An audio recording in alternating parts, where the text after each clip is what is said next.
700척이 넘는 선박이 바다 위에 멈춰 있었습니다. 그 한마디를 들은 순간 저는 고개를 들 수조차 없었습니다. 아부다비 해상관제센터에 처음 발을 들인 건 호르무즈 해협 상황이 심상치 않다는 긴급 정보를 받은 지 나흘째 되던 날이었습니다. 수십 개의 모니터가 세면의 벽을 가득 채우고 있었고 각각의 화면 위에는 선박의 위치가 실시간으로 점으로 찍혀 있었습니다. 아이스. 선박 자동 식별 시스템이 보내는 신호들이었습니다. 점 하나가 선박 한 척입니다. 그런데 그날 수백 개의 점들이 움직이지 않았습니다. 하나가 아니었습니다. 두 개도 아니었습니다. 수백 개의 점들이 거의 같은 좌표에 고정된 채 깜빡이고 있었습니다. 처음에는 시스템 오류라고 생각했습니다. 이 규모가 현실일 리 없다는 본능적인 거부감이었을 겁니다. 저 점들이 전부 선박입니까? 담당자가 망설임 없이 고개를 끄덕였습니다. 시스템 오류가 아닙니다. 지금 저 배들 모두 실제로 바다 위에 있습니다. 대기 중입니다. 호르무즈 해협은 지도 위에서 보면 그리 위협적으로 느껴지지 않는 곳입니다. 이란 남쪽 끝과 오만 북쪽 사이에 놓인 겉보기에는 그저 좁고 길쭉한 바다입니다. 폭은 약 33km. 그러나 초대형 유조선이 실제로 통과할 수 있는 항로는 양방향 각각 4km에 불과합니다. 왕복 4차선 고속도로와 맞먹는 너비입니다. 그 좁은 길 하나를 통해 전 세계 원유 물동량의 약 20%가 흘러갑니다. 사우디아라비아와 이라크의 원유가, 쿠웨이트와 UAE에서 생산된 에너지가 모두 이 통로를 지나 아시아로 유럽으로 향합니다. 한국과 일본, 중국의 공장을 돌리는 에너지가 이곳에서 출발합니다. 유럽의 발전소와 난방 시스템을 켜는 연료도 이 길을 통과합니다. 저는 이 해협을 늘 세계 경제의 동맥이라고 불러왔습니다. 그런데 지금 그 동맥이 멈춰 있었습니다. 상황이 이상하게 흘러가기 시작한 건 며칠 전이었습니다. 이란 혁명 수비대가 해협 인근에서 드론과 고속보트를 공격적으로 운용하기 시작했다는 정보가 먼저 들어왔습니다. 여기까지는 전에도 여러 차례 있었던 일이었습니다. 이란은 오랫동안 이 해협에서 긴장을 높이는 방식으로 국제사회를 압박해왔고 저도 그 패턴에 익숙해져 있었습니다. 그런데 이번에는 다른 정보가 함께 돌기 시작했습니다. 기뢰 설치 가능성이었습니다. 어느 루트에서 나온 정보인지 확인할 방법이 없었고 이란이 공식적으로 인정한 것도 아니었습니다. 하지만 그 한 가지 정보가 상황을 완전히 뒤집어 놓았습니다. 몇몇 선박들은 이미 무선 경고를 받았다고 보고해 왔습니다. 이 지역은 이란 영해이므로 즉시 항로를 벗어나라는 내용이었습니다. 이란은 해협을 봉쇄하겠다고 공식 선언하지 않았습니다. 그게 오히려 더 무서운 전략이었습니다. 공식 봉쇄 선언이 있다면 국제사회가 즉각 반응하고 군사적 대응도 명분이 생깁니다. 하지만 확인되지 않은 위협, 기뢰인지 아닌지 알 수 없는 바다, 그 불확실성 자체가 가장 강력한 무기였습니다. 선박 회사들은 선장들에게 지시를 보냈습니다. 일단 멈춰라. 그게 전부였습니다. 단 한 척이라도 피해를 입으면 그 항로에 대한 해상보험이 흔들립니다. 보험이 흔들리면 다른 선박들도 연쇄적으로 발이 묶입니다. 원유 한 배 못 나르는 손해보다 선박 한 척을 잃는 것이 훨씬 더 큰 재앙이었습니다. 그래서 그들은 멈췄습니다. 하나씩, 둘씩, 결국 수백 척이 바다 위에 그대로 멈춰버렸습니다. 유조선, LNG 운반선, 컨테이너선까지 종류도 크기도 다양한 선박들이 같은 자리에 머물러 신호를 보내고 있었습니다. 저는 그동안 수십 개의 공급망 위기 시나리오를 작성했지만 가상의 수치로만 다뤄온 숫자들이 화면 위에서 실제 점으로 찍혀 있는 걸 보는 건 완전히 다른 감각이었습니다. 등을 타고 차가운 기운이 한 줄기 지나갔습니다. 그날 국제 유가는 장중에 급등했습니다. 아시아 주요 정유사들이 비상재고 점검에 들어갔고 유럽 에너지 기업들은 긴급 수급 분석을 시작했습니다. 일부 항공사들은 연료비 급등 시나리오를 내부적으로 검토하기 시작했고 중동산 원유를 주요 수입원으로 삼는 여러 나라의 정부 관계자들이 잇따라 대책 회의에 들어갔다는 소식이 연이어 들렸습니다. 세계 경제 곳곳에서 경고등이 동시에 켜지고 있었습니다. 현장에서 만난 해상보험 전문가가 낮고 조용한 목소리로 말했습니다. 한 척만 터져도 끝입니다. 보험사들이 보증 중단을 선언하는 순간 항로 자체가 닫힙니다. 선주들이 아무리 원해도 보험이 없는 항로에 선박을 내보낼 수는 없어요. 그는 위기를 부풀리려는 게 아니었습니다. 이 업계 사람이라면 이미 상식으로 알고 있는 현실을 담담하게 설명하는 어조였습니다. 그래서 더 무게가 실렸습니다. 저는 창밖으로 시선을 돌렸습니다. 멀리 아라비아만의 수평선이 흐릿하게 보였습니다. 눈에는 아무것도 보이지 않았지만 저 수평선 너머에 수백 척의 선박이 정박해 있다는 사실이 묘하게 실감났습니다. 초대형 유조선 한 척에는 수십만 배럴의 원유가 실릴 수 있습니다. 그런 배에 수백 척이 한꺼번에 멈춰 있다는 건 지금 이 순간 수억 배럴의 원유가 바다 위에 갇혀 있다는 뜻이었습니다. 그 원유가 아시아로 가지 못하고 유럽으로 가지 못하고 세계의 공장과 발전소로 흘러가지 못하고 있었습니다. 세계 경제에 피가 멈춰 있었습니다. 저는 곧바로 워싱턴의 연락처로 전화를 걸었습니다. 미 해군 전략 담당 장교와 연결됐을 때 간략하게 상황을 전달하고 바로 물었습니다. 오함대가 움직일 준비가 됩니까? 상선 호위 작전은 언제 시작됩니까? 전화선 너머로 짧은 침묵이 흘렀습니다. 저는 그 침묵이 얼마나 길었는지 정확히 기억하지 못합니다. 하지만 그 침묵 끝에 돌아온 말은 지금도 뚜렷하게 기억합니다. 현재 상선 호위 작전은 계획되어 있지 않습니다. 저는 말을 잃었습니다. 머릿속이 잠깐 멈추는 느낌이 들었습니다. 그럼 저 배들은 어떻게 합니까? 기다려야 합니다. 전화를 끊고 한동안 그 자리에 서 있었습니다. 기다린다. 세계 원유 공급의 20%가 묶인 상황에서 세계에서 가장 강력한 해군력을 보유한 나라에서 나온 답이 고작 그것이었습니다. 저는 그날까지 미국이 반드시 나설 거라는 걸 의심해 본 적이 없었습니다. 어떤 해상 위기가 생겨도 미 해군이 바다를 정리해 왔습니다. 그게 제가 수십 년을 일하면서 쌓아온 확신이었습니다. 그런데 그 확신에 그날 처음으로 금이 갔습니다. 다시 화면으로 시선을 돌렸습니다. 점들은 여전히 움직이지 않았습니다. 수백 개의 점들이 전부 선박이라는 사실을 다시 떠올리는 순간 뭔가 무거운 것이 가슴 한가운데로 내려오는 느낌이 들었습니다. 이건 단순한 해상 분쟁이 아니었습니다. 세계 경제를 이어주는 동맥이 막혀 있었고 그것을 지금 당장 뚫을 준비가 된 나라가 어디에도 보이지 않았습니다. 그 사실이 저를 처음으로 진짜 두렵게 만들었습니다. 며칠이 지났습니다. 하루하루 바다 위의 점들은 줄어들지 않았고 오히려 더 많은 선박들이 대기 신호를 보내고 있었습니다.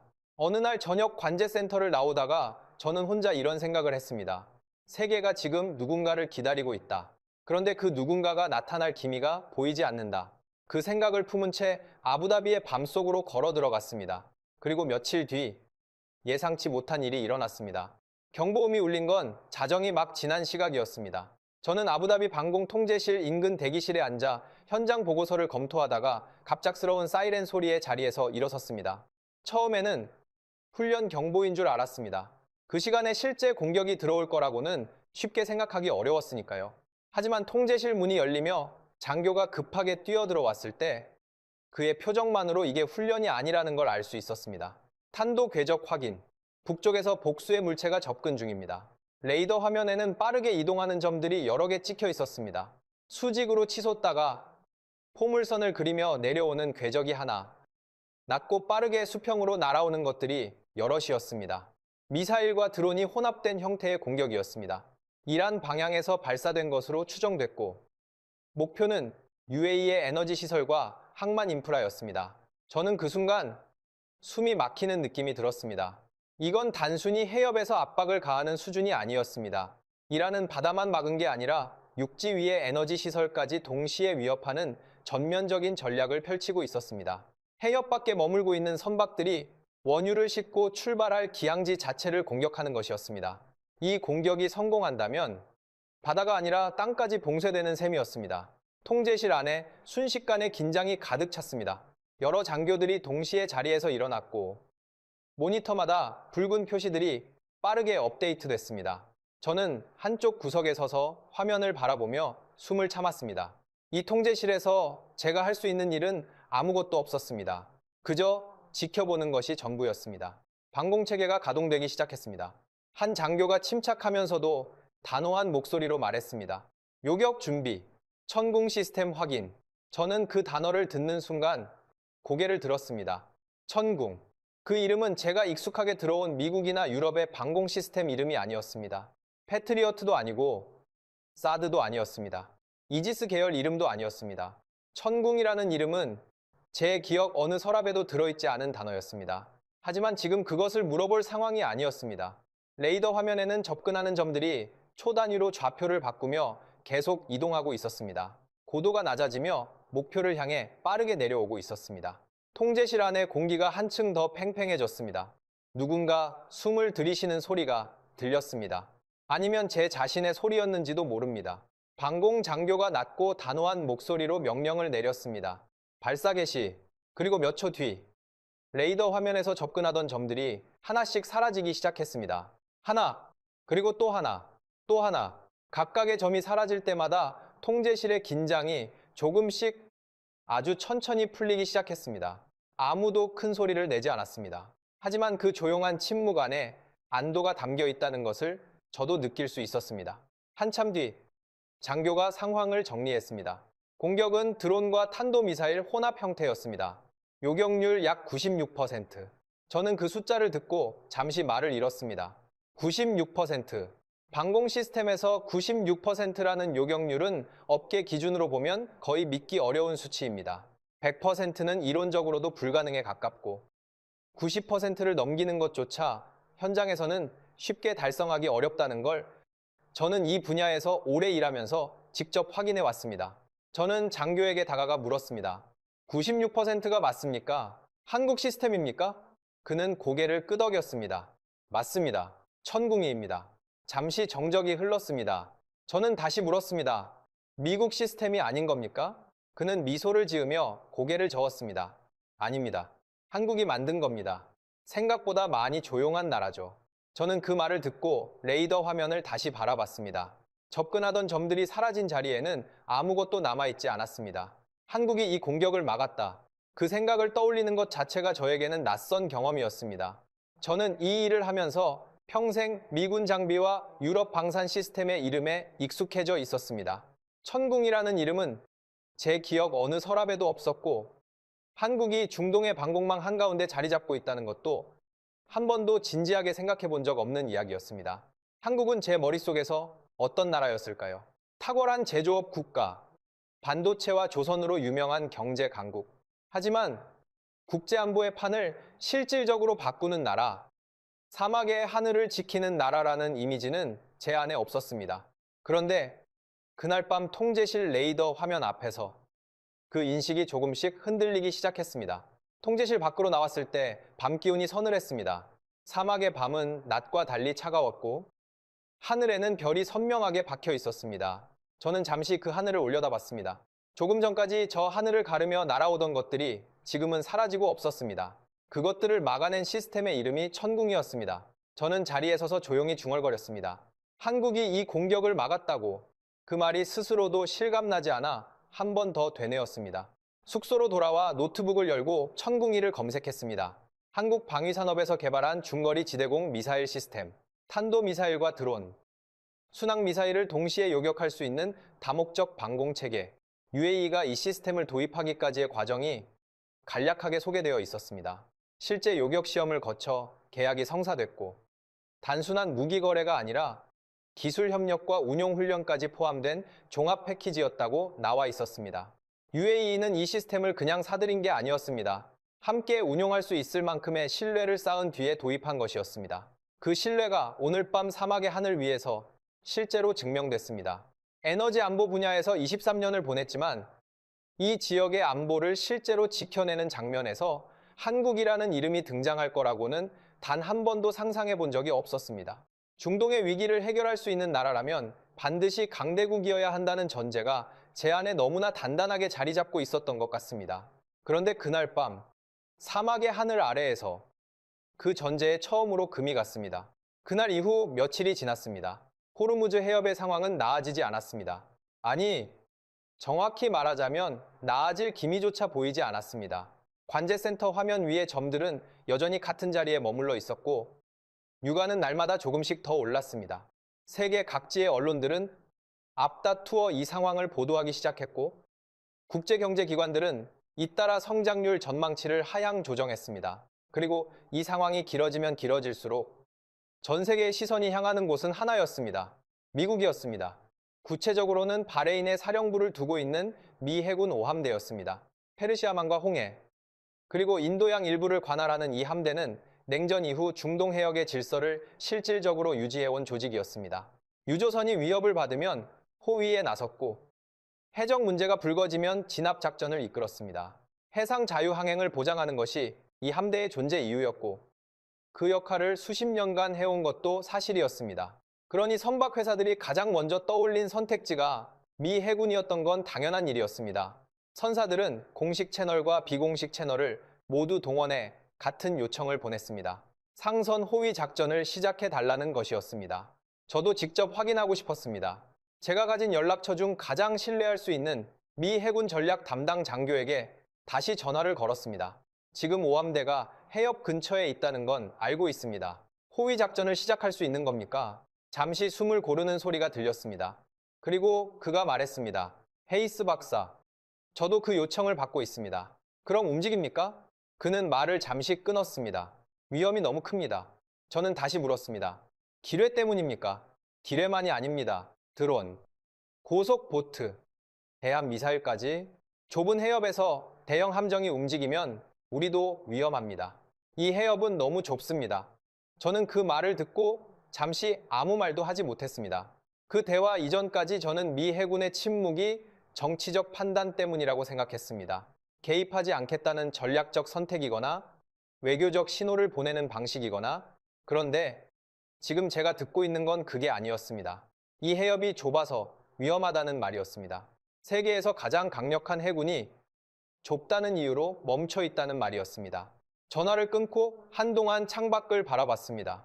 호르무즈 해협의 실제 항로폭은 7km입니다.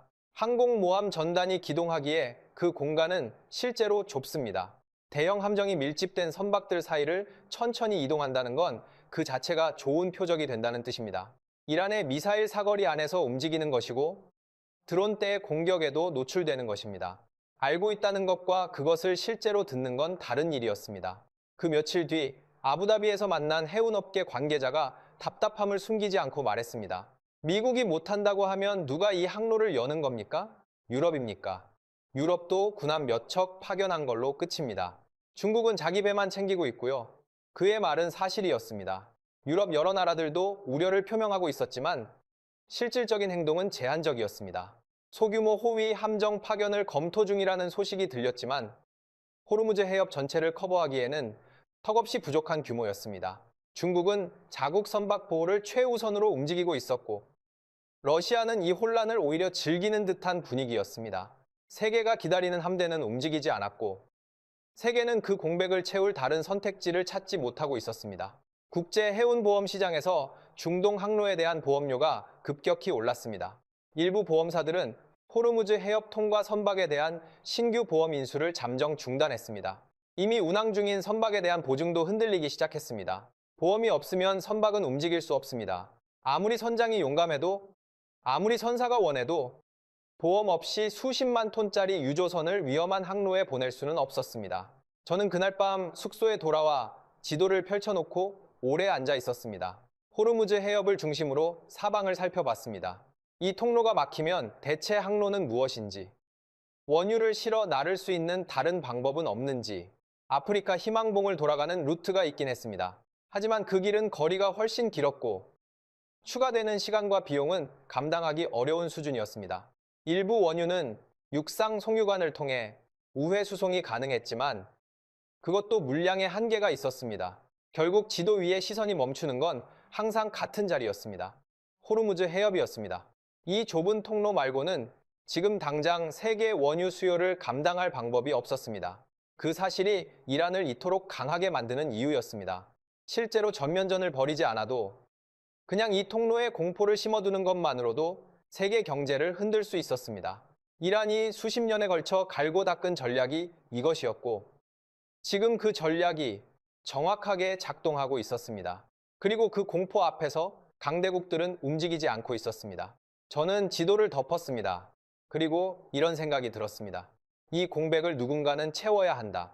강대국이 못한다면 다른 방식으로 이 문제에 접근할 수 있는 누군가가 있어야 한다. 그런데 과연 그게 가능한 일일까? 저는 그 질문을 품은 채 아부다비에 밤을 보냈습니다. 회의 요청이 온 건 다음 날 이른 시각이었습니다. 발신인은 UAE 에너지부였습니다. 현재 상황에 대한 전략 논의를 위해 소수 인원이 모이는 자리가 있는데 외부 전문가 자격으로 참석해 줄 수 있겠느냐는 것이었습니다. 저는 주저없이 응했습니다. 회의실은 아부다비 정부 청사 안쪽에 있었습니다. 테이블 주위에 앉은 사람이 10명도 채 되지 않았고 다들 말수가 적고 표정이 무거웠습니다. 테이블 위에는 중동 지도 하나가 크게 펼쳐져 있었습니다. 걸프만에서 시작해 오만해까지 이어지는 해상 교통로가 표시된 지도였습니다. 회의를 이끈 건 UAE 에너지 장관이었습니다. 이름은 압둘라 알마디. 50대 중반의 차분한 인상을 가진 인물이었습니다. 목소리를 높이는 법이 없었고 말 한마디를 꺼낼 때마다 신중하게 골라서 쓴다는 인상을 줬습니다. 그가 먼저 상황을 정리했습니다. 현재 해협을 통과하는 선박은 사실상 멈춘 상태입니다. 우리 원유 수출량도 급격히 줄었습니다. 이 상태가 지속되면 재정적으로도 전략적으로도 감당하기 어렵습니다. 회의실에 무거운 침묵이 흘렀습니다. 해결책을 하나씩 꺼낼 때마다 이유가 생겼고 그 이유마다 문이 닫혔습니다. 회의실은 가능성을 논의하는 공간이 아니라 불가능한 것들을 하나씩 확인하는 공간처럼 느껴졌습니다. 잠시 침묵이 흐른 뒤 장관이 저를 바라봤습니다. 헤이스 박사, 외부에서 이 상황을 보면 어떻습니까? 현실적인 선택지가 있습니까? 저는 솔직하게 말했습니다. 결국 미국이 개입할 겁니다. 이 상황이 더 길어지면 안 움직일 수가 없습니다. 정치적으로도 경제적으로도.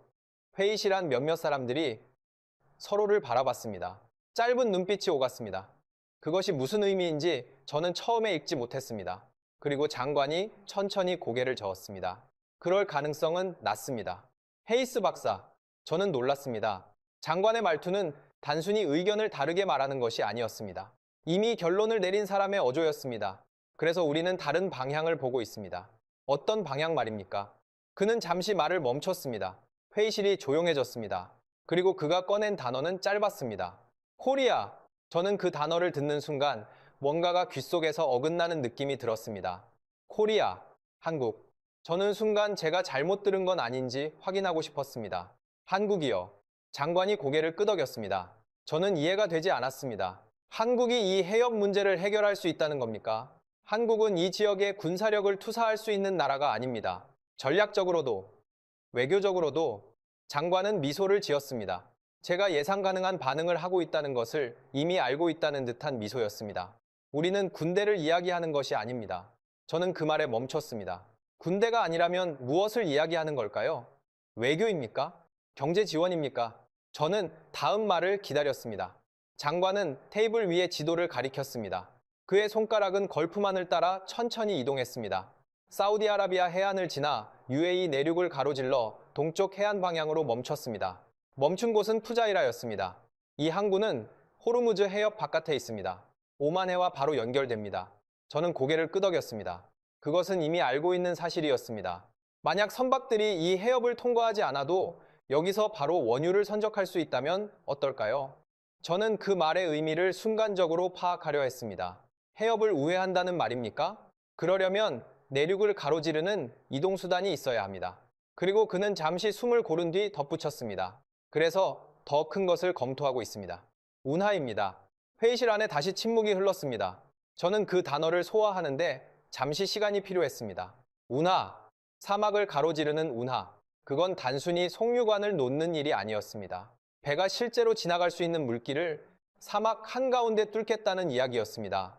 그 규모가 어떻게 됩니까? 장관이 간략하게 말했습니다. 대략 180km입니다. 저는 그 숫자를 듣고 잠시 아무 말도 하지 못했습니다. 수에즈 운하 길이가 약 193km입니다. 그와 맞먹는 규모의 운하를 사막에 뚫겠다는 이야기였습니다. 그것도 모래 위에, 물이 없는 땅에. 이건 수십 년짜리 프로젝트입니다. 지금 당장의 위기를 해결할 수 있는 방안이 아닙니다. 그렇습니다. 하지만 이 위기는 이번 한 번으로 끝나지 않습니다. 그 말은 틀리지 않았습니다. 이란은 수십 년 동안 이 카드를 써왔고 앞으로도 쓸 것입니다. 지금 당장의 위기를 넘기더라도 근본적인 구조가 바뀌지 않는 한 같은 일은 반복됩니다. 호르무즈 해협이라는 병목 자체를 해결하지 않는 한 세계는 계속 이란의 위협 앞에 취약한 상태로 남습니다. 저는 다시 물었습니다. 그 프로젝트를 한국이 맡는다는 겁니까? 장관이 고개를 끄덕였습니다. 가능성이 있다고 봅니다. 저는 잠시 생각했습니다. 이 규모의 프로젝트를 실제로 해낼 수 있는 나라가 어디일까? 시공 능력, 기술력, 속도, 그리고 이 지역에서 쌓아온 신뢰.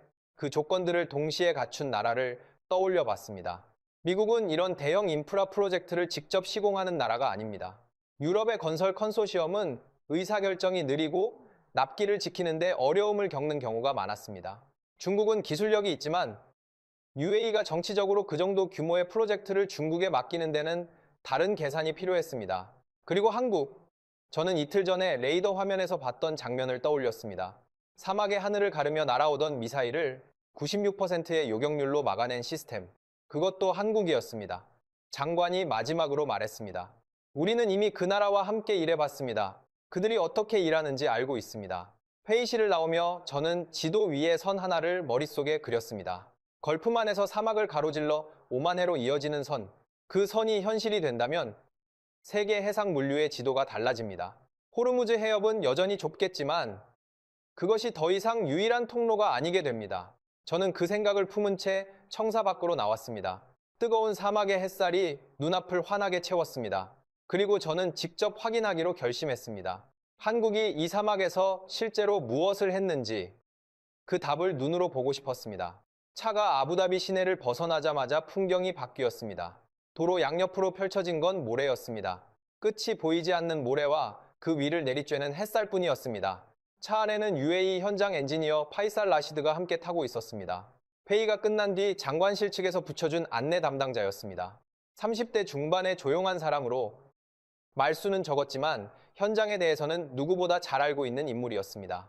이 지역에서 태어나 자랐고 바라카 원전이 착공될 때부터 현장을 지켜봐 온 사람이라고 했습니다. 저는 차가 달리는 동안 물었습니다. 얼마나 더 가야 합니까? 파이살이 앞을 바라보며 답했습니다. 조금 있으면 보일 겁니다. 뭐가 말입니까? 그는 짧게 웃으며 말했습니다. 한국이 만든 것들입니다. 그 대답이 묘하게 마음에 걸렸습니다. 사막 한가운데 한국이 만든 무언가가 있다는 말이 여전히 낯설게 느껴졌습니다.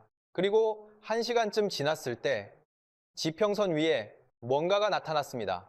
처음에는 신기루인 줄 알았습니다. 사막에서 열기가 만들어내는 착시 현상이라고 생각했습니다. 하지만 차가 가까워질수록 그것은 사라지지 않았습니다. 오히려 더 선명해졌습니다. 거대한 콘크리트동 구조물들이 사막 위에 줄지어 서 있었습니다. 하나가 아니었습니다. 4개가 나란히 서 있었고 그 주위로 거대한 부속 시설들이 이어져 있었습니다. 저는 자신도 모르게 중얼거렸습니다. 저게 원전입니까? 파이살이 고개를 끄덕였습니다. 바라카 원자력 발전소입니다. 저는 잠시 말을 잃었습니다. 사막 한가운데 원전이 서 있다는 사실 자체가 눈앞의 장면과 머릿속의 상식 사이에서 충돌을 일으키는 느낌이었습니다. 저는 파이살에게 물었습니다. 이 정도 규모면 건설에 얼마나 걸렸습니까? 보통 이런 규모의 원전은 최소 40개월에서 60개월까지 걸립니다. 경우에 따라선 더 길어지기도 하고요. 저는 고개를 끄덕였습니다. 그건 저도 대략 알고 있는 수치였습니다. 그럼 이 시설은 얼마나 걸렸습니까? 파이살이 잠시 웃었습니다. 한국이 공사를 맡은 뒤 26개월 만에 1호기를 완공했습니다. 저는 그 말을 듣고 머릿속으로 계산을 시작했습니다. 그리고 계산이 끝나기 전에 입이 먼저 열렸습니다. 거의 절반입니다. 파이살이 담담하게 답했습니다. 그래서 우리가 기적이라고 부릅니다. 저는 잠시 할 말을 잃었습니다. 26개월. 단순히 빠른 게 아니었습니다. 원전 건설은 안전 기준이 세계에서 가장 엄격한 분야 중 하나입니다. 빠르게 짓겠다고 안전을 타협하면 인허가 자체가 불가능합니다.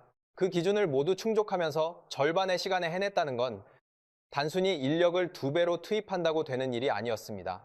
공정 설계 자체가 달라야 하고 자재 조달과 품질 관리 시스템이 그에 맞게 정교하게 돌아가야 합니다. 저는 그 자리에 서서 동구조물을 올려다봤습니다. 콘크리트 표면이 사막의 햇살을 받아 하얗게 빛나고 있었습니다.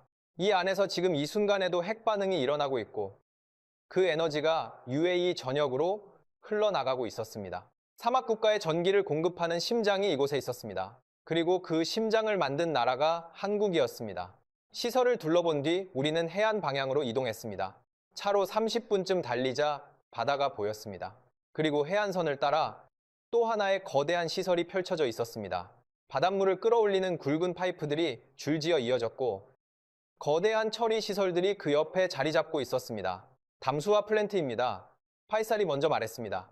제가 물어보기도 전에 하루에 얼마나 생산합니까? 수십만 톤입니다. UAE 주요 지역의 식수와 생활용수를 여기서 공급합니다. 저는 그 말을 듣고 잠시 생각했습니다. 사막 국가에서 물은 단순한 자원이 아닙니다. 물이 없으면 사람이 살 수 없고 사람이 없으면 나라가 존재할 수 없습니다. UAE는 연간 강수량이 극히 낮은 나라입니다. 이곳에서 수십만 톤의 물을 매일 만들어낸다는 건 국가 생존의 조건을 직접 생산하고 있다는 뜻이었습니다. 이 시설도 한국입니까? 파이살이 고개를 끄덕였습니다. 맞습니다. 저는 잠시 아무 말도 하지 않았습니다. 전기를 만들고 물을 만든다. 사막에서 국가가 존재하기 위한 두 가지 핵심 조건을 한국이 만들어 놓고 있었습니다. 우리는 담수화 플랜트 근처 전망대로 올라갔습니다. 거기서 바라보면 바다 쪽으로 시설 전체가 한눈에 들어왔습니다. 그리고 반대편으로는 끝없는 사막이 펼쳐졌습니다. 바다와 사막 사이에 이 거대한 시설들이 놓여 있었습니다. 저는 파이살에게 물었습니다. UAE가 한국을 신뢰하는 이유가 이겁니까? 그는 잠시 바다를 바라보다가 말했습니다. 단순한 신뢰가 아닙니다. 그리고 천천히 덧붙였습니다. 우리는 이미 함께 이 나라를 만들었습니다. 저는 그 말을 듣고 한동안 말이 나오지 않았습니다. 함께 나라를 만들었다는 표현은 외교적 수사가 아니었습니다. 실제로 이 땅 위에 전기를 공급하는 원전이 있고 국민이 마시는 물을 만드는 플랜트가 있었습니다. 이것들이 없으면 지금의 UAE는 지금의 모습이 아니었을 것입니다. 그 순간 회의실에서 들었던 말이 다시 떠올랐습니다. 해법은 한국이라는 말. 처음 그 말을 들었을 때는 이해가 되지 않았습니다. 하지만 지금 이 자리에 서서 바라보고 있으니 그 말이 아주 틀린 이야기는 아닐 수도 있겠다는 생각이 들었습니다. 한국은 이미 이 사막에서 역사를 만들어가고 있었습니다. 바라카를 떠나기 전날 저녁, 파이살이 먼저 말을 꺼냈습니다. 헤이스 박사, 아까 더 큰 이야기가 있다고 했는데 오늘 밤 들어볼 의향이 있습니까? 저는 고개를 끄덕였습니다. 대화는 시설 인근의 작은 회의 공간에서 이루어졌습니다. 창밖으로 사막이 보였고 하늘에는 별이 빼곡했습니다. 파이살은 말을 꺼내기 전에 잠시 조용히 앉아 있었습니다. 헤이스 박사, 한 가지 물어봐도 됩니까? 물론입니다. 다른 나라들이 UAE에 무기를 팔 때 그냥 팔고 떠납니까? 아니면 남아서 함께 씁니까? 저는 그 질문의 방향이 어디를 향하는지 직감했습니다. 대부분은 팔고 떠납니다. 훈련 지원이나 기술 이전이 따라오는 경우도 있지만 실제 운용 단계까지 같이 남는 경우는 드뭅니다. 파이살이 고개를 끄덕였습니다. 그래서 차이가 납니다. 그는 잠시 말을 멈췄다가 이어갔습니다. 얼마 전 이란이 우리를 공격했습니다. 헤이스 박사도 통제실에서 그날 밤을 함께 보냈으니 알 겁니다. 저는 고개를 끄덕였습니다. 잊을 수 없는 밤이었습니다. 그날 밤 하늘에서 무엇이 그것들을 막았는지 기억합니까? 천궁이입니다. 맞습니다. 파이살은 테이블 위에 놓인 휴대전화를 꺼냈습니다. 짧은 영상 하나를 재생했습니다. 밤하늘을 배경으로 섬광이 지나가고 공중에서 무언가가 폭발하는 장면이었습니다. 소리는 없었지만 그 장면은 충분히 생생했습니다. 저는 며칠 전 통제실에서 레이더 화면으로만 봤던 그 순간이 실제로는 이런 모습이었다는 걸 처음으로 눈으로 확인했습니다. 파이살이 영상을 끄고 말했습니다. 저는 그날 이 영상을 보면서 한 가지 생각을 했습니다. 어떤 생각입니까? 저 시스템이 여기 없었다면 어땠을까 하는 생각입니다. 저는 그 말의 무게를 충분히 느낄 수 있었습니다. 96%의 요격률, 나머지 4%가 어디로 향했는지 생각하면 그 4%가 에너지 시설에 닿았다면 어떤 결과가 됐을지 그것은 단순히 물리적 피해의 문제가 아니었습니다. 상징적으로도 전략적으로도 완전히 다른 국면으로 넘어가는 일이었습니다. 저는 물었습니다. 천궁 시스템을 도입하기까지 어떤 과정이 있었습니까? 파이살이 말했습니다. UAE 군 관계자들이 직접 한국으로 날아갔습니다. 참관 수준이었습니까? 아닙니다. 실제 요격 시험을 요청했습니다. 저는 그 말이 의외였습니다. 무기 도입 과정에서 실제 요격 시험을 요청하는 경우는 드뭅니다. 시연 수준에서 계약이 이루어지는 것이 보통입니다. 어디서 시험을 했습니까? 한국 공군 시험장입니다. 유도탄을 실제로 발사하고 천궁이 그것을 요격하는 시험이었습니다. 우리 관계자들이 직접 그 자리에서 봤습니다. 결과는요, 파이살이 짧게 말했습니다. 성공이었습니다. 그래서 계약이 진행됐습니다. 저는 잠시 생각했습니다. 직접 가서, 직접 보고 그 결과로 계약을 맺는다는 건 단순히 성능을 확인하는 것 이상의 의미가 있었습니다. 이 나라가 그 시스템에 자국의 하늘을 맡기겠다는 결정을 내리기 위해 직접 눈으로 보는 과정이 필요했다는 뜻이었습니다. 그리고 그 과정을 통과한 시스템이 천궁이었습니다. 저는 다음 질문을 꺼냈습니다. 계약 내용이 단순히 무기거래였습니까? 파이살이 잠시 생각하다가 말했습니다. 단순하지 않았습니다. 그는 낮은 목소리로 덧붙였습니다. 우리는 원유도 함께 제공했습니다. 저는 그 말을 듣고 눈을 들어 그를 바라봤습니다. 원유를요? 약 400만 배럴입니다. 저는 그 숫자를 듣고 잠시 아무 말도 하지 않았습니다. 단순한 무기 수출 계약이라면 대금을 현금으로 지불하면 됩니다. 그런데 원유를 제공했다는 건 이 거래의 성격 자체가 달랐다는 뜻이었습니다. 무기와 에너지를 교환한 것이었고, 그것은 두 나라가 단순한 거래 상대를 넘어서는 관계에 있다는 신호였습니다. 저는 생각을 정리하며 말했습니다. 그럼 이건 방산거래가 아닙니다. 파이살이 고개를 끄덕였습니다. 안보 협력입니다. 그 두 단어가 회의 공간 안에 조용하게 떠돌았습니다. 안보 협력, 방산거래는 돈을 주고 장비를 사는 것입니다. 안보 협력은 그 나라의 안전을 함께 책임지겠다는 약속을 주고받는 것입니다. UAE는 한국에게 자국의 하늘을 맡겼고, 한국은 그 하늘을 실제로 지켜냈습니다. 파이살이 이야기를 이어갔습니다. 한국은 우리에게 전기를 만들었습니다. 그는 손가락을 하나 접었습니다. 물을 만들었습니다. 그리고 잠시 멈췄다가 말했습니다. 그리고 우리 하늘을 지켰습니다. 세 가지를 순서대로 말하는 그의 목소리에는 감정이 없었습니다. 담담했습니다. 오히려 그 담담함이 더 묵직하게 들렸습니다. 이건 고마움을 표현하는 말이 아니었습니다. 사실을 나열하는 말이었습니다. 실제로 일어난 일들을 순서대로 설명하는 것이었습니다. 저는 조용히 물었습니다. 그래서 무엇을 믿는다는 겁니까? 파이살이 저를 바라봤습니다. 그리고 단호하게 말했습니다. 한국이라면 더 큰 일도 해낼 수 있다는 것입니다. 그 말을 듣는 순간 저는 회의실에서 들었던 장관의 말을 떠올렸습니다. 180km의 운하, 사막을 가로질러 오만해로 이어지는 물길, 그 이야기가 처음엔 황당하게 들렸습니다. 하지만 지금 이 자리에서 돌아보면 그것이 황당한 이야기인지 아닌지가 조금씩 달라 보이기 시작했습니다. 전기를 만들었습니다. 물을 만들었습니다. 하늘을 지켰습니다. 그 세 가지를 이미 해낸 나라라면 사막의 운하를 뚫는 것이 불가능한 일이라고 단정할 수 있을까요? 며칠 뒤 저는 다시 아부다비 정부 청사 회의실로 불려갔습니다. 이번에는 분위기가 조금 달랐습니다. 처음 회의 때의 무거움과는 달리 어딘가 조심스러운 긴장감이 흘렀습니다. 뭔가를 처음으로 꺼내 보이려는 사람들, 특유의 분위기였습니다. 테이블 위에는 지난번과 같은 중동 지도가 펼쳐져 있었지만 이번에는 그 위에 손으로 그은 듯한 선이 하나 추가되어 있었습니다. 걸프만 안쪽에서 시작해서 UAE 내륙을 길게 가로지른 뒤 동쪽 해안으로 빠져나가는 선이었습니다. 저는 자리에 앉으며 그 선을 바라봤습니다. 이 선이 무엇입니까? 압둘라 알마디 장관이 조용히 답했습니다. 우리가 진지하게 검토 중인 계획입니다. 저는 지도를 더 가까이 들여다봤습니다. 선의 시작점은 걸프만 안쪽, UAE 서쪽 해안 근처였습니다. 그리고 그 선은 사막을 가로질러 동쪽으로 이어졌습니다. 끝은 푸자이라였습니다. 화면에 새로운 자료가 떠올랐습니다. 지형 데이터와 경로 분석, 그리고 예상 규모가 간략하게 정리된 자료였습니다. 총 길이 약 180km, 수에즈 운하의 길이가 약 193km입니다. 그 운하를 건설하는데 10년 이상의 시간과 수만 명의 인력이 투입됐습니다. 그리고 수에즈는 흙을 파는 일이었습니다. 이곳은 사막입니다. 단단하게 굳어진 모래와 안반, 극한의 기온, 그리고 물이 없는 땅입니다. 수에즈보다 어렵겠군요. 장관이 담담하게 말했습니다. 그보다 더 어려울 수도 있습니다. 회의실에 잠시 침묵이 흘렀습니다. 저는 입을 열었습니다. 이 정도 프로젝트를 현실적으로 실행할 수 있는 나라가 어디입니까? 기술력과 속도, 그리고 이 지역에서의 신뢰를 동시에 갖춘 나라. 한 UAE 전략 담당자가 먼저 말했습니다. 미국은 이런 대형 인프라를 직접 시공하는 나라가 아닙니다. 다른 참석자가 덧붙였습니다. 유럽 컨소시엄은 의사결정이 느립니다. 지난번 경험으로 우리는 이미 알고 있습니다. 그리고 장관이 저를 바라봤습니다. 헤이스 박사는 어떻게 생각합니까?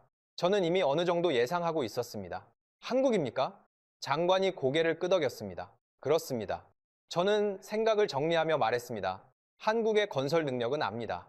중동에서 수십 년간 대형 프로젝트를 해왔고 바라카 원전에서 속도와 정밀도를 동시에 증명했습니다. 하지만 이건 원전이 아닙니다. 운하입니다. 사막을 가로지르는 물길을 뚫는 일입니다. 장관이 말했습니다. 그렇기 때문에 지금 당장 착공을 말하는 것이 아닙니다.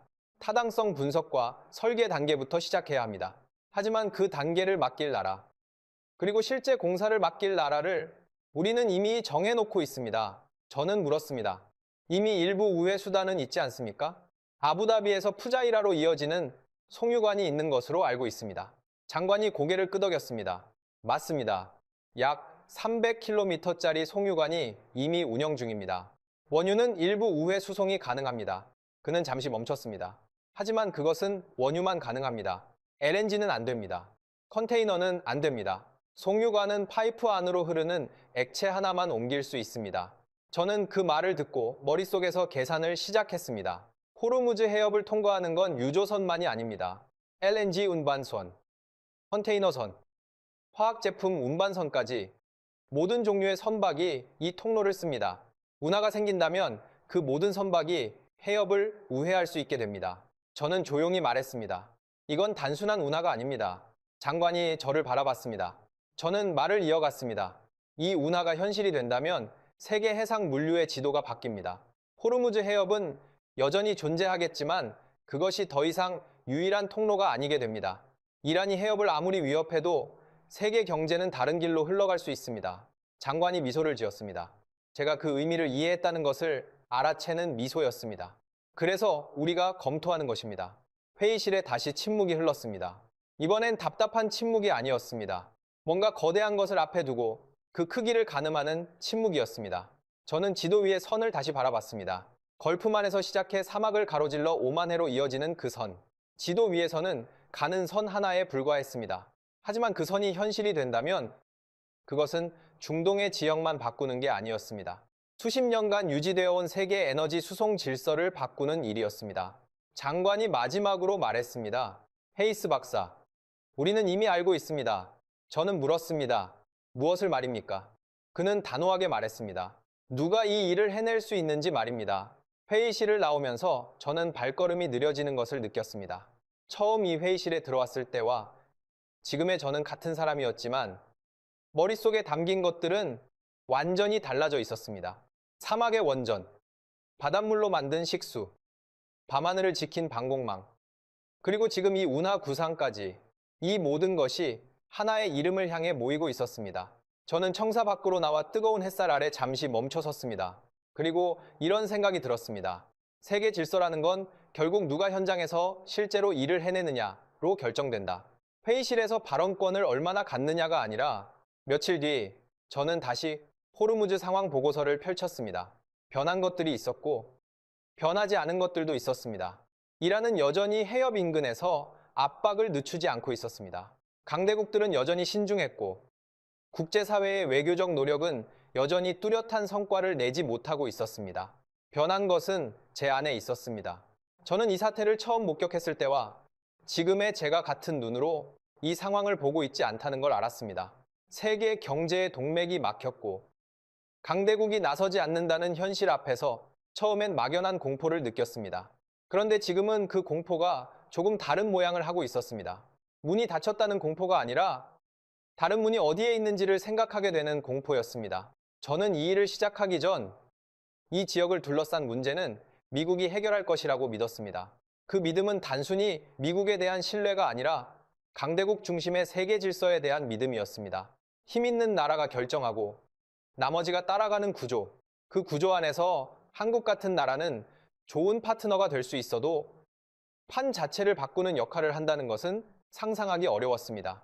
그런데 지금 이 사막에서 그 상상이 흔들리고 있었습니다. 바라카 원전, 사막 한가운데 세워진 4개의 돔, 착공부터 완공까지 26개월. 누군가 기적이라고 불렀고 저도 그 표현에 동의했습니다.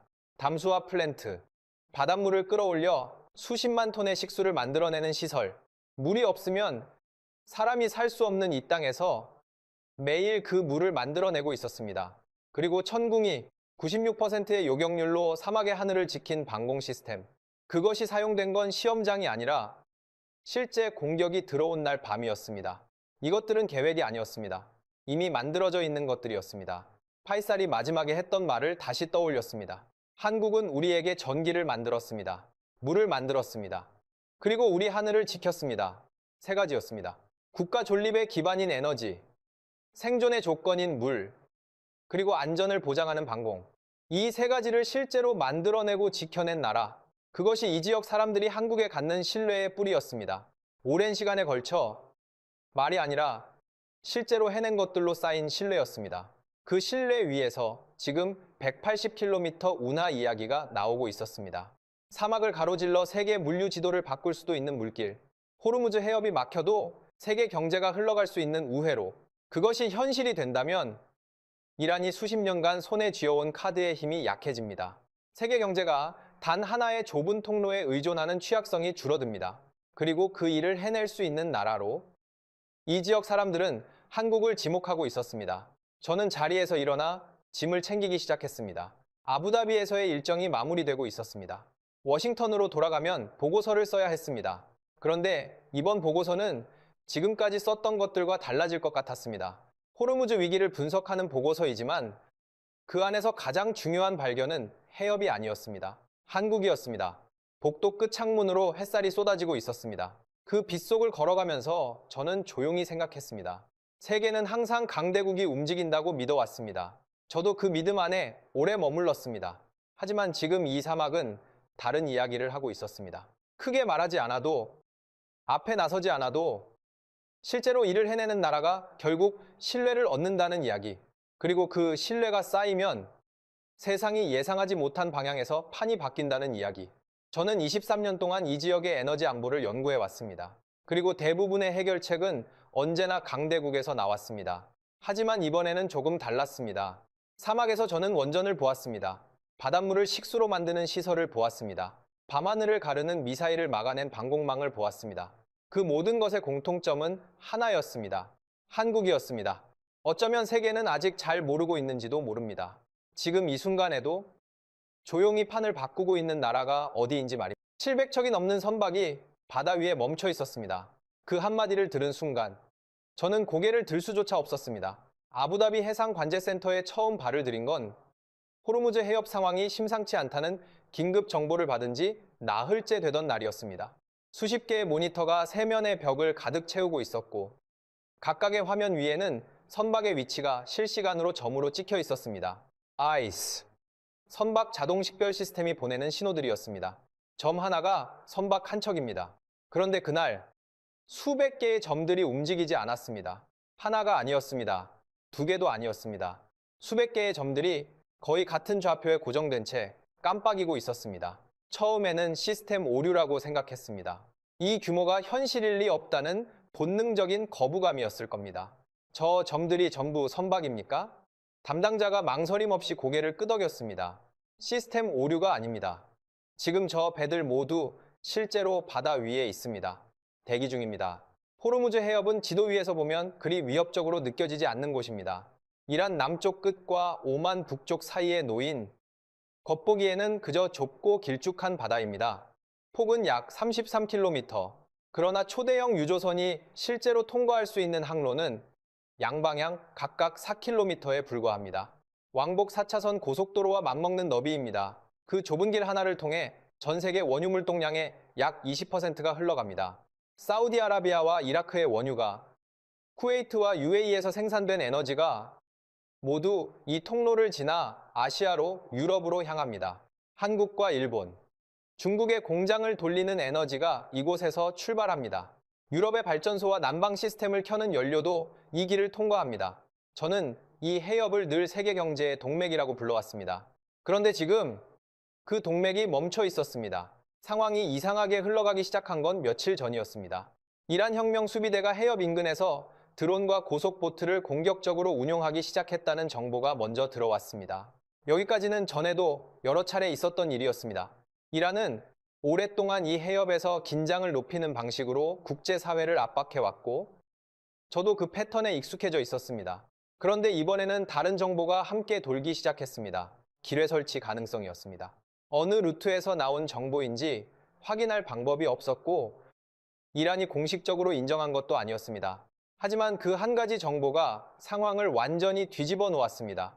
몇몇 선박들은 이미 무선 경고를 받았다고 보고해 왔습니다. 이 지역은 이란 영해이므로 즉시 항로를 벗어나라는 내용이었습니다.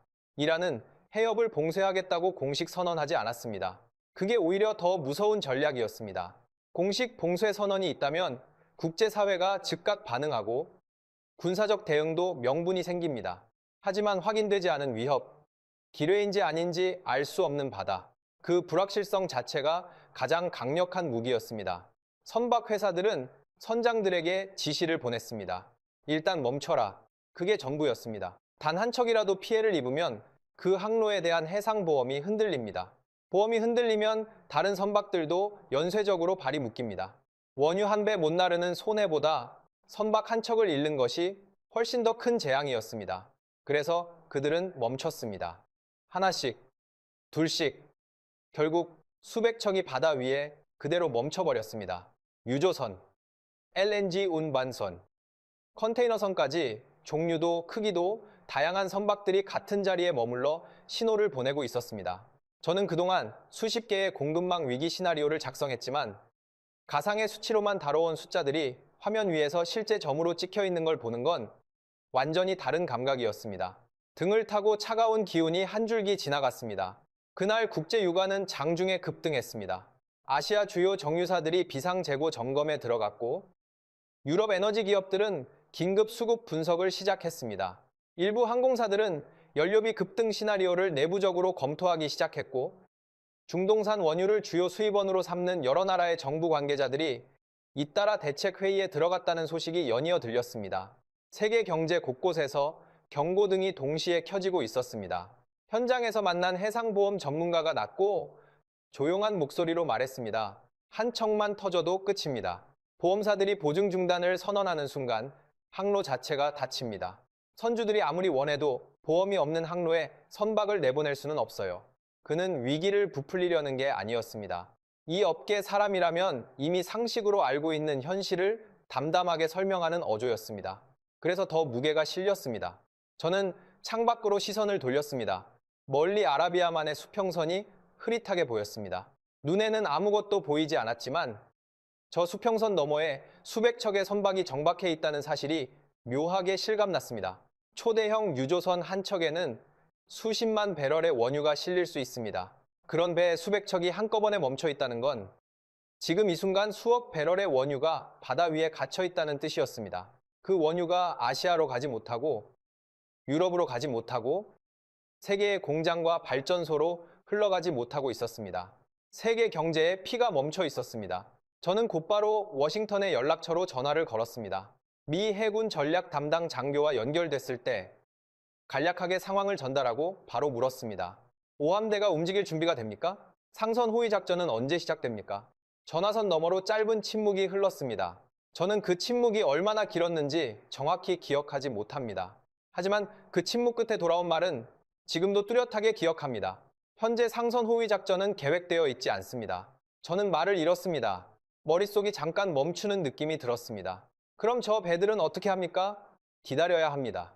전화를 끊고 한동안 그 자리에 서 있었습니다. 기다린다. 세계 원유 공급의 20%가 묶인 상황에서 세계에서 가장 강력한 해군력을 보유한 나라에서 나온 답이 고작 그것이었습니다. 저는 그날까지 미국이 반드시 나설 거라는 걸 의심해 본 적이 없었습니다. 어떤 해상 위기가 생겨도 미 해군이 바다를 정리해 왔습니다. 그게 제가 수십 년을 일하면서 쌓아온 확신이었습니다. 그런데 그 확신에 그날 처음으로 금이 갔습니다.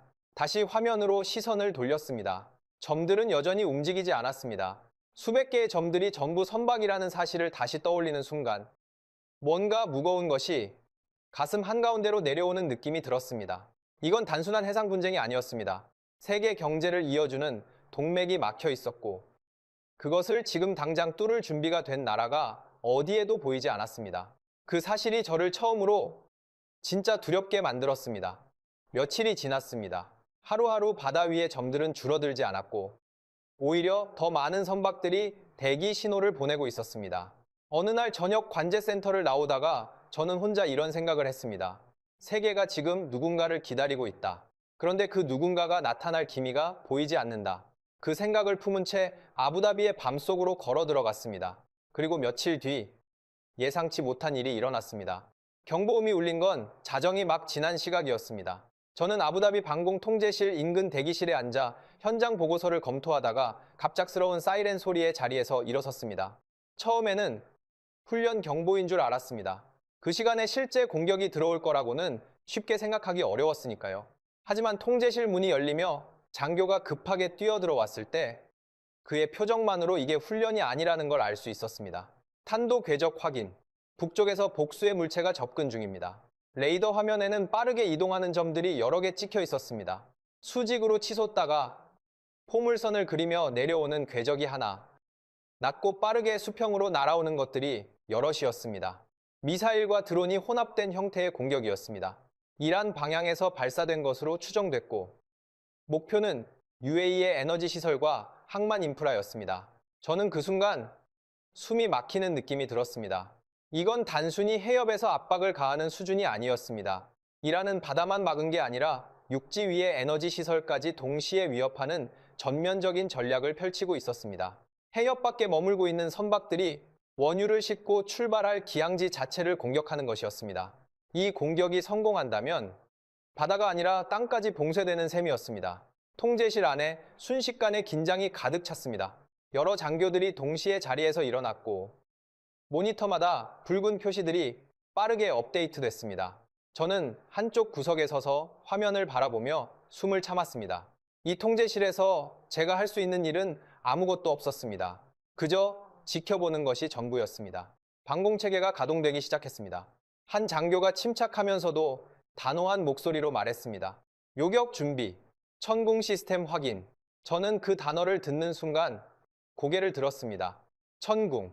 그 이름은 제가 익숙하게 들어온 미국이나 유럽의 방공 시스템 이름이 아니었습니다. 패트리어트도 아니고 사드도 아니었습니다. 이지스 계열 이름도 아니었습니다. 천궁이라는 이름은 제 기억 어느 서랍에도 들어있지 않은 단어였습니다. 하지만 지금 그것을 물어볼 상황이 아니었습니다. 레이더 화면에는 접근하는 점들이 초 단위로 좌표를 바꾸며 계속 이동하고 있었습니다. 고도가 낮아지며 목표를 향해 빠르게 내려오고 있었습니다. 통제실 안의 공기가 한층 더 팽팽해졌습니다. 누군가 숨을 들이쉬는 소리가 들렸습니다. 아니면 제 자신의 소리였는지도 모릅니다. 방공 장교가 낮고 단호한 목소리로 명령을 내렸습니다. 발사 개시. 그리고 몇 초 뒤 레이더 화면에서 접근하던 점들이 하나씩 사라지기 시작했습니다. 하나, 그리고 또 하나, 또 하나. 각각의 점이 사라질 때마다 통제실의 긴장이 조금씩 아주 천천히 풀리기 시작했습니다. 아무도 큰 소리를 내지 않았습니다. 하지만 그 조용한 침묵 안에 안도가 담겨 있다는 것을 저도 느낄 수 있었습니다.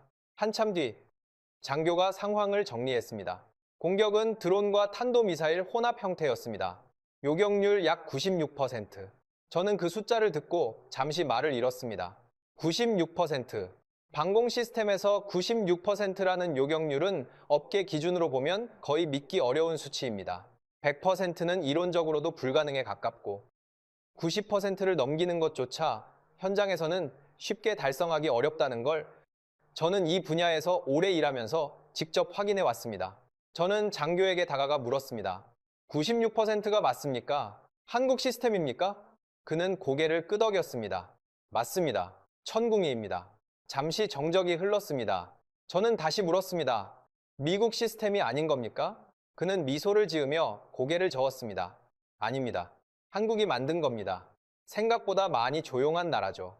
저는 그 말을 듣고 레이더 화면을 다시 바라봤습니다. 접근하던 점들이 사라진 자리에는 아무것도 남아있지 않았습니다.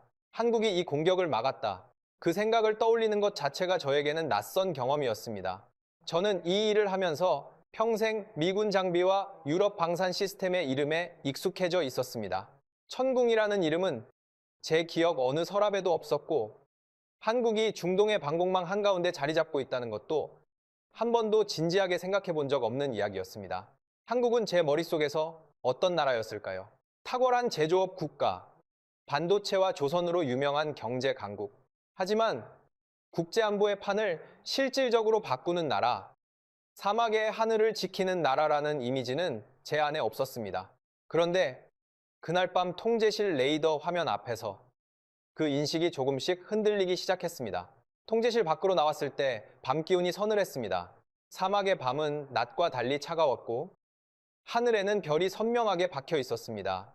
저는 잠시 그 하늘을 올려다봤습니다. 조금 전까지 저 하늘을 가르며 날아오던 것들이 지금은 사라지고 없었습니다. 그것들을 막아낸 시스템의 이름이 천궁이었습니다. 저는 자리에 서서 조용히 중얼거렸습니다. 한국이 이 공격을 막았다고. 그 말이 스스로도 실감나지 않아 한 번 더 되뇌었습니다. 숙소로 돌아와 노트북을 열고 천궁이를 검색했습니다. 한국 방위산업에서 개발한 중거리 지대공 미사일 시스템, 탄도미사일과 드론, 순항미사일을 동시에 요격할 수 있는 다목적 방공체계, UAE가 이 시스템을 도입하기까지의 과정이 간략하게 소개되어 있었습니다. 실제 요격 시험을 거쳐 계약이 성사됐고, 단순한 무기 거래가 아니라 기술 협력과 운용 훈련까지 포함된 종합 패키지였다고 나와 있었습니다. UAE는 이 시스템을 그냥 사들인 게 아니었습니다. 함께 운용할 수 있을 만큼의 신뢰를 쌓은 뒤에 도입한 것이었습니다. 그 신뢰가 오늘 밤 사막의 하늘 위에서 실제로 증명됐습니다. 에너지 안보 분야에서 23년을 보냈지만 이 지역의 안보를 실제로 지켜내는 장면에서 한국이라는 이름이 등장할 거라고는 단 한 번도 상상해 본 적이 없었습니다. 중동의 위기를 해결할 수 있는 나라라면 반드시 강대국이어야 한다는 전제가 제 안에 너무나 단단하게 자리 잡고 있었던 것